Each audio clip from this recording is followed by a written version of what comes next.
महिम जी, परमहंस महाराज जी, संत साहिब जी महाराज के चरणों में मैं अपना श्रद्धा सुमन अर्पित करता हूँ। हमारे मुख्य प्रधानाचार्य स्वामी महाराज सत्यानंद जी और मंच पर विराजमान सारे संतगण, हमारे साथ सामाजिक कार्यकर्ता अशोक जी, उमेश जी, बाबूलाल जी और सम्मानित समाजसेवियों, इस विशाल पंडाल में उपस्थित इस इलाके के माता बहनों एवं प्यारे बच्चों, वास्तव में आपका जो कार्यक्रम है ये बहुत ही सराहनीय काम है। बराबर हम लोग आपके कार्यक्रम में शिरकत करते हैं। आप समाज को सही दिशा देने का काम करते हैं और आप समाज में कैसे समानता, एकरूपता बनी रहे, उसके लिए आपका जो पंथ है बराबर काम करते रहता है। इसके लिए भी हम लोग सब आपको बुरी बुरी हमेशा प्रशंसा करते रहते हैं कि आपका कार्य और आगे इसी प्रकार समाज के लिए करते हैं। हर युग में कोई न कोई संत पैदा हुआ। इसी गौतम बुद्ध, महावीर, कबीर, सूरदास, बहुत सारे संत महात्मा पैदा हुए जिन्होंने इस समाज को सही दिशा देने का काम किया है। उसी में हमारे भागलपुर इलाके में और बिहार के पूर्वी भाग के इलाके में, भारत के पूर्वी भाग के इलाके में संत महर्षि महेंद्रनाथ जी पैदा हुए जिन्होंने एक पंथ चला के इस इलाके के लोगों को सही दिशा देने का काम किया। इसलिए इस इलाके के हम सारे लोग, सारे जननेता, राजनेता आपको कोटि कोटि नमन करते हैं कि आप इसी प्रकार इस इलाके में शांति व्यवस्था और जो सही मार्ग है लोगों को दिखाने का काम करते हैं। हम लोग का सहयोग आपके प्रति हमेशा रहेगा। इन्हीं चंद शब्दों के साथ सदगुरु महाराज की जय। संतों ने समाज को सही दिशा देने का कार्य हमेशा से किया है और सदगुरु महर्षि ने भी इस दिशा में काम किया है और हमारे सांसद ने आश्वासन दिया कि हमारा सहयोग और आपके प्रति प्रेम हमेशा बना रहेगा। मैं सांसद महोदय के प्रति फिर महासभा की ओर से आभार व्यक्त करता हूँ। अपना कीमती समय से थोड़ा समय निकालकर इस मंच पर पधारे। अब मैं कार्यक्रम को आगे बढ़ाता हूँ। आपका वचन के कार्यक्रम होंगे। हमारे मंच पर विराजमान है संत मत के नमक विद्वान और संत मत के वेद व्यास स्वामी छोटे लालदास जी महाराज। आपके श्री चरणों में निवेदन है कि आशीर्वचन के रूप में हमें कुछ उपदेश देने की कृपा करें। पूज्य स्वामी छोटे लालदास जी महाराज। बोलिए श्री सद्गुरु महाराज की। बंदो गुरुपद कंज कृपा सिंधु नररूप हरि महामोहतम पंज जासु बचन रवि कर निकर धन्य धन्य सतगुरु सुखद महिमा कहे न जाय जो कछु कहो तुम्हारी कृपा मोते कछु न बसाए। तीर्थों को भी पवित्र करने वाले मंचासीन आचार्य महोदय महाराज, अन्य संत महात्मा गण और संत मत सत्संग के वचनों को सुनने के लिए उपस्थित आत्मीय जनों, अभी एक बालिका ने आपके सामने स्वागत गान किया। अतिथि सत्कार करना भारतीय संस्कृति का एक अंग है। अतिथि का सत्कार सबसे बड़ा सत्कार है। मीठे शब्दों में उनसे बातचीत करना। प्रेम के सब भूखे होते हैं। तुलसी मीठे बचंत सुख उपजत चहु और वशीकरण यह मंत्र है तलदे वचन कठोर। जो स्वामी तुलसीदास जी महाराज कहते हैं, मीठे वचन बोलने से सबके हृदयों में प्रसन्नता का संचार हो जाता है। किसी को अपने बस में करना हो, अपना बनाना हो उसके साथ मधुर व्यवहार कीजिए, मीठा वचन बोलिए। पृथिव्याम त्रीणि रत्नानि जलमन्नम सुभाषितम मूढ़े पाषाण खंडेशु रत्न संज्ञा विधीयते। कहते हैं संसार में 3 मीठी चीजें हैं, जल, अन्न और मधुर शब्द। जल नहीं मिले, अन्न नहीं मिले, जीवित नहीं रह सकता है कोई। प्रेम नहीं मिले अपनों का तो कोई जीना नहीं चाहेगा। चाहे किसी के पास रत्नों का भंडार हो, लेकिन समाज का आदर न मिले, परिवार का प्यार न मिले, तो वह संसार में जीना नहीं चाहेगा। प्रिय वाक्य प्रदाने न तुष्यन्ति सर्वजन्तवः तस्मात् तदेव वक्तव्यम। बचने का दरिद्रता। प्रिय वचन बोलने से सारे प्राणी, पशु पक्षी भी प्रसन्न हो जाते हैं, इसलिए मीठी वाणी ही बोलनी चाहिए, बोलने की गरीबी नहीं दिखानी चाहिए। तो स्वागत गान बड़े मीठे शब्दों में एक बालिका ने किया, अच्छा लगा। बाबा का स्वागत किया, बाबा स्वागत के योग्य हैं। और रामचरितमानस में भगवान राम ने एक बहुत बड़ी बात कही है। अगर उस बात को जीवन में उतार लें तो आपस में जो कटुता होती है समाज में, मधुर संबंध जो बिगड़ जाता है समाज में, वैसी स्थिति नहीं आएगी। संतों के लक्षण बतलाते हुए भगवान श्री राम ने कहा है उत्तरकांड में, सब ही मान प्रद आप अमानी भरत प्राण सम मम ते प्राणी। कहते हैं हे भरत जी, जो स्वयं आदर नहीं चाहता है, दूसरों को आदर देता है, वह व्यक्ति मुझे प्राणों के समान प्यारा है। अगर आप समाज के प्यारे बनना चाहते हैं, भगवान के प्यारे बनना चाहते हैं, तो दूसरों को आदर दें, दूसरों से आदर पाने की इच्छा न रखें। जो दूसरों को आदर नहीं देता है, स्वयं आदर चाहता है, उसमें दुर्जनता है। जो स्वयं आदर नहीं चाहता है, दूसरों को आदर देता है, उसमें सज्जनता है।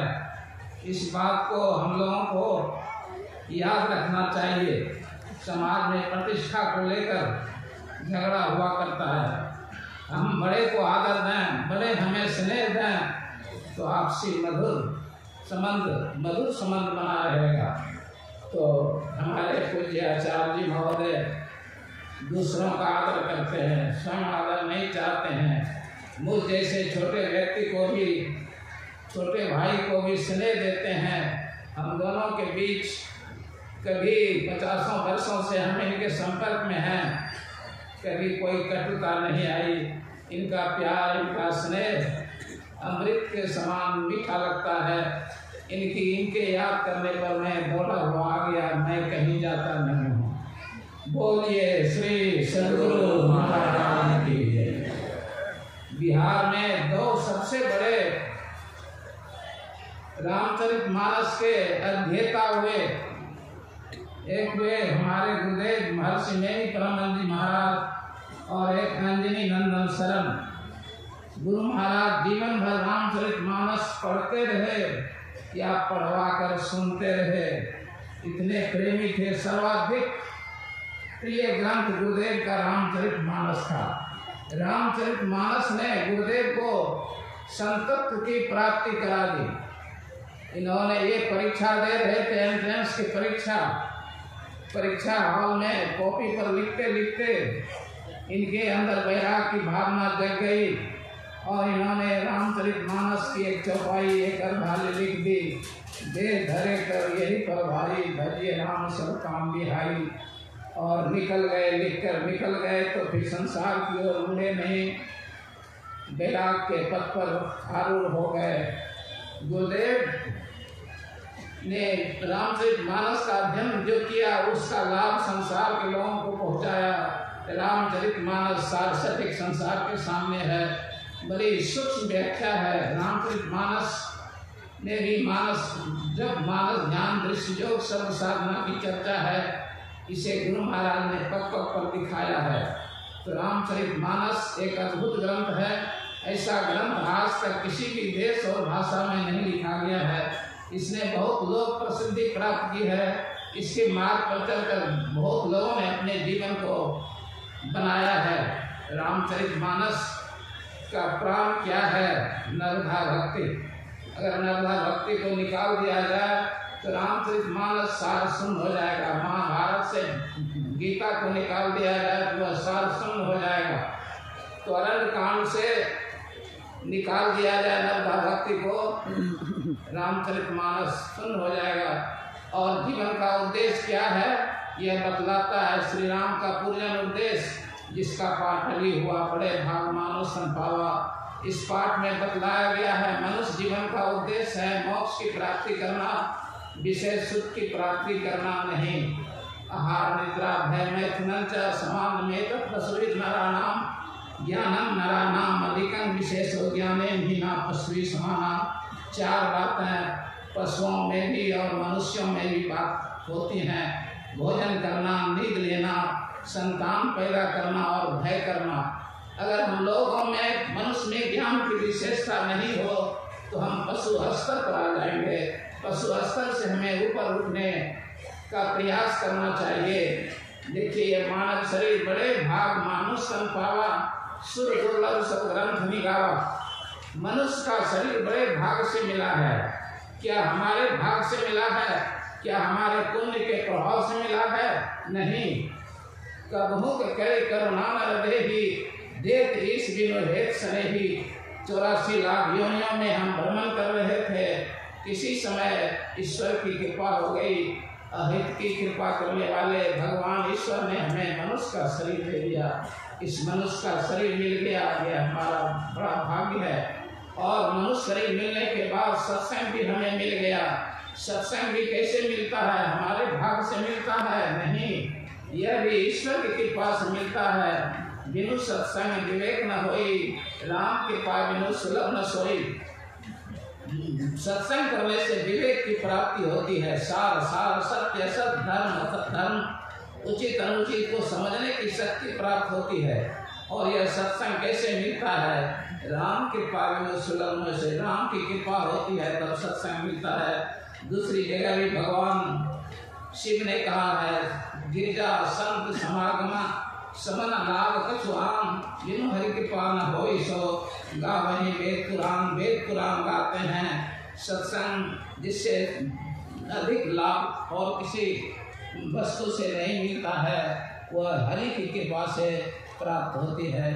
तो हम लोग बड़े भाग्यशाली हैं। मानव का शरीर मिला हुआ है, सत्संग से प्रेम है। जो सत्संग से प्रेम नहीं करते हैं, सत्संगी नहीं बने हैं, समझिए उस पर ईश्वर की कृपा नहीं हुई है। यह शरीर कितना दुर्लभ है। नरत्वम दुर्लभम लोके विद्या तत्र सुदुर्लभा, कवित्वम दुर्लभम तत्र शक्ति तत्र सुदुर्लभा। मनुष्य का शरीर प्राप्त करना कठिन है। मनुष्य का शरीर प्राप्त हो जाए तो विद्या की प्राप्ति होना कठिन है। विद्या का संस्कार उभरना कठिन है। और विद्या की प्राप्ति भी हो जाए तो कवित्व नहीं आ सकता, साहित्य रचना की शक्ति नहीं आ सकती। और साहित्य की रचना शक्ति आ गई तो शक्ति सुदृढ़ आत्मशक्ति का प्राप्त होना कठिन है। जिसमें विद्या भी हो, कवित्व हो, आत्मशक्ति भी हो, मानव शरीर हो, ऐसे भी लोग हैं। व्यास, वाल्मीकि, कबीर साहब, नानक साहब, हमारे सदगुरु महर्षि परमानंद जी महाराज, इनमें चारों चीजें थी। साहित्य रचना के द्वारा ये सब अमर हो गए संसार में। ये लोग कभी संसार से नहीं जाएंगे। ये लोग संसार में आए तो ला ही गए।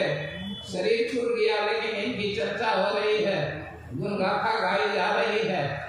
यह शरीर का हम लोग सदुपयोग करें, भक्ति करें, ध्यान करें, विद्या का संस्कार जगाएं, भक्ति का संस्कार जगाएं। यह शरीर फिर मिलने वाला नहीं है। पुनर्वित्तम पुनर्मित्रम पुनर्भार्या पुनर्मही एतत् सर्वम पुनर्लभ्यम न शरीरम पुनः पुनः।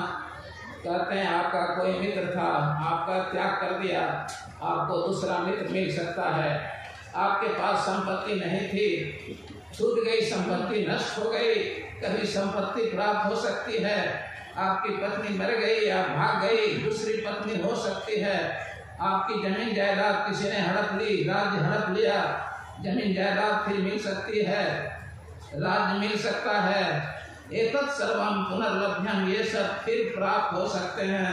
न शरीरम पुनः पुनः, ये मानव शरीर बार बार नहीं मिल सकता है। और कहते हैं सोपान भूतम मोक्षस्य प्राप्य मनुष्यम दुर्लभम यस्तायति नात्मानं तस्मात् पाप करो। कहते हैं यह शरीर मोक्ष प्राप्त करने का साधन है। इस दुर्लभ शरीर को पाकर अगर हम लोग मोक्ष प्राप्त करने की साधना नहीं करते हैं, अपनी आत्मा का उद्धार नहीं करते हैं, अपने जीवन का उद्धार नहीं करते हैं, तो हमसे बड़ा पापी कौन हो सकता है। दूसरे की अधोगति करते हैं, हम पापी कहलाते हैं। जो अपनी भी अधोगति करता है, अपने को भी संसार में डाले रखता है, वह भी पापी है अपने के लिए। इस पाठ में कहा गया है विषय सुखों में आबद्ध रहना, संसार में फंसे रहना है। भोग इच्छा मात्र को बंधस्तत्व मोक्ष उच्यते, भोग की इच्छा करना बंधन है, मोक्ष का त्याग करना मुक्ति है।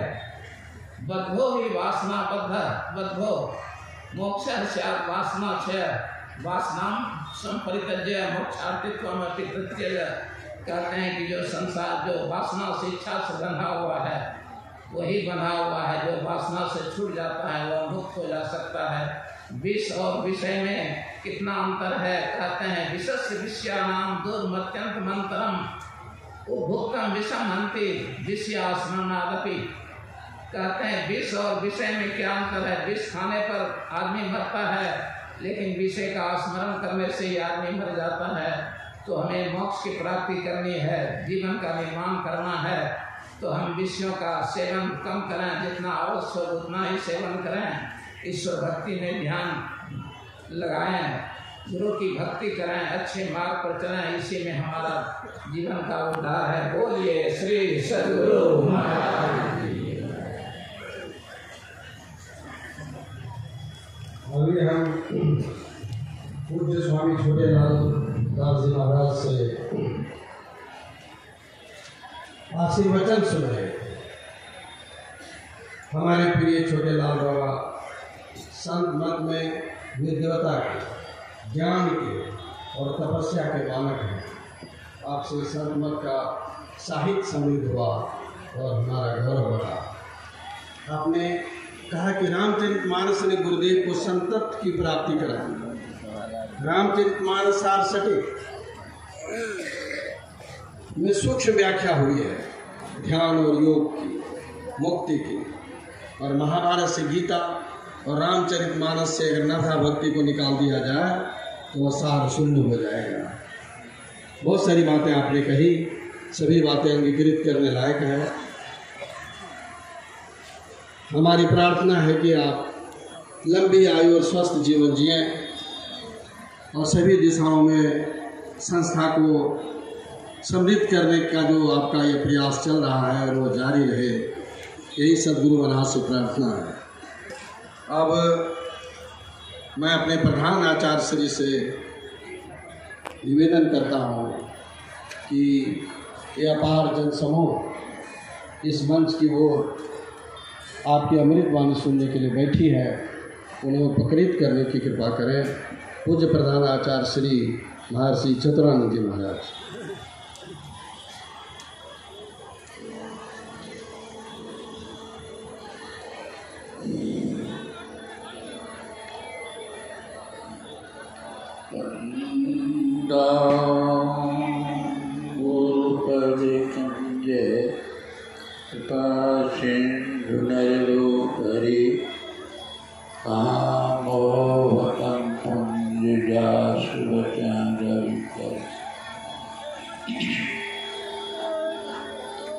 परम आदरणीय सत्संग प्रेमी भाइयों तथा धर्मशिला भाइयों,